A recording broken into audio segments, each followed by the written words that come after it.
Hello everyone, আসসালামু আলাইকুম। শাহেদ মম kitchen থেকে আপনাদের জানাচ্ছি স্বাগতম। দেখুন, এখানে আমি 3টে মাঝারি সাইজের মূলা নিয়েছি আজকে আমি। আর এখানে নিয়েছি নাইকেলের মাছ, কতগুলা নাইকেলের মাছ আর মূলা দিয়ে, তেঁতুল দিয়ে আমি টক রান্না করব। ভিডিওটা প্রথম থেকে শেষ পর্যন্ত দেখবেন প্লিজ। এখন আমি মূলাগুলা কেটে নিব।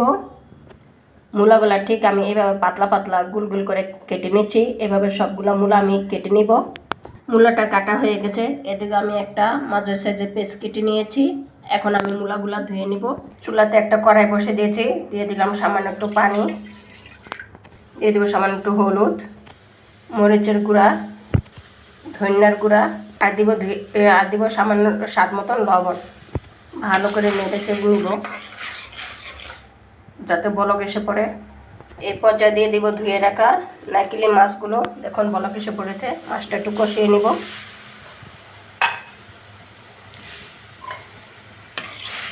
কষিয়ে নিচ্ছি। দেখুন বন্ধুরা, মাছগুলা কিন্তু কত সুন্দর করে কষানো হয়ে গেছে। এখন আমি নামিয়ে নিব।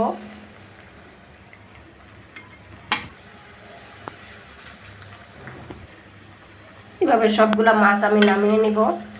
মাছগুলো নামানো হয়ে গেছে। এখন দিয়ে দেব পেঁয়াজ। পেঁয়াজটা দিয়ে ভালো করে মশলাটা কষিয়ে নিব। এই মূলার টকটা আপনারা যে কোনো ছোট ছোট মাছ দিয়ে রান্না করতে পারেন, কোনো সমস্যা নেই। ছোট ছোট মাছ দিয়ে মূলার টকটা রান্না করলে খুবই টেস্ট হয়, অনেক মজা হয়। আর আপনারা ভিডিওর মাধ্যমে দেখতে পারবেন যে এখানে আমি কোনো বেসিক কোনো মশলা ব্যবহার করছি না। ঘরে থাকা মশলা যেমন হলুদ, মরিচ, ধনিয়া, লবণ, এছাড়ার কোনো এখানে বেসিক মশলা আমি ব্যবহার করছি না।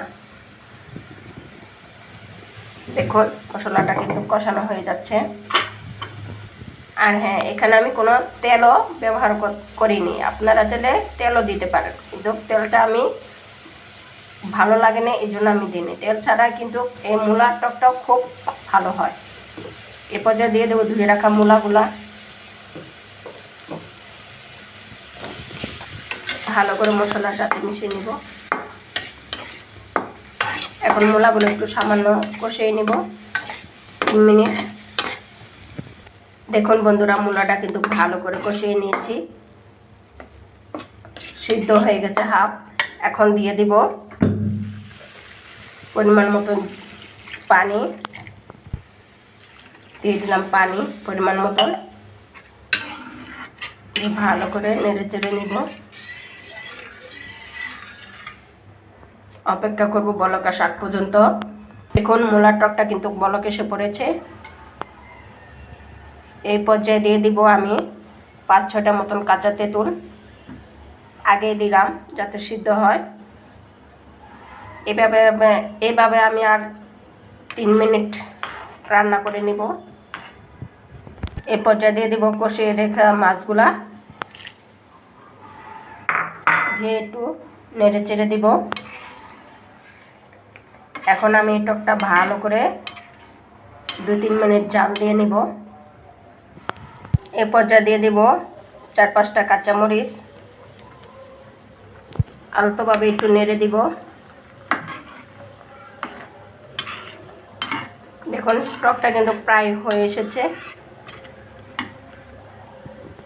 এ পর্যায়ে দিয়ে দিব কিছু ধনিয়া পাতা কুচি। একটু নেড়ে নিব। দেখুন মূলার টকটা কিন্তু হয়ে এসেছে।